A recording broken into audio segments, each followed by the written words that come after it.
भगवान श्री कृष्ण ने गीता में कहा है कि युक्तः कर्म फलम त्यक्त्वा शांतिम आपनोति नैष्ठिकीम अयुक्तः काम कारेण फले सक्तो निबध्यते। इस श्लोक का मतलब समझने के लिए हमें कर्मों को समझना पड़ेगा, उनके क्लासिफिकेशन को समझना पड़ेगा जो इस तरह से है। कर्मों का फल हमें मेनली 4 तरह से मिलता है। सबसे पहला होता है दृष्ट कर्म फल। दृष्ट कर्म फल का मतलब जो हमारे नए कर्मों का फल है और हमें तुरंत मिल जाता है। जैसे कि हमने कर्म किया एग्जाम देने का और उसका रिजल्ट हमें तुरंत मिल गया। ये इसी जन्म का इसी वक्त का कर्म था और इसका फल तुरंत मिल भी गया। दूसरा होता है अदृष्ट कर्म फल। अदृष्ट कर्म फल में हम कर्म तो अभी करते हैं लेकिन उनका फल हमें तुरंत नहीं मिलता, कभी बाद में इसी जन्म में या अगले जन्म में मिलता है, जैसे कि किसी अनजान इंसान की मदद करना। तीसरा होता है प्राप्त कर्म फल।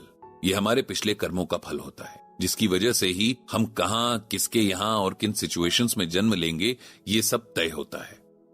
और चौथा होता है अप्राप्त कर्म फल। ये वो कर्म फल है जिनकी आप चिंता नहीं करते हैं। जब इंसान को सही मायने में ज्ञान हो जाता है तब वो जो भी करता है उसके फल की न तो फिक्र करता है और न ही कोई उम्मीद ही करता है। जैसे आप जब पढ़ते हैं तो इसलिए पढ़ते हैं कि अच्छे मार्क्स के साथ पास हो जाएं और अच्छी जॉब मिल जाए। जब ऐसा हो जाता है तो आप खुश होते हैं, जब ऐसा नहीं होता है तब आप दुखी हो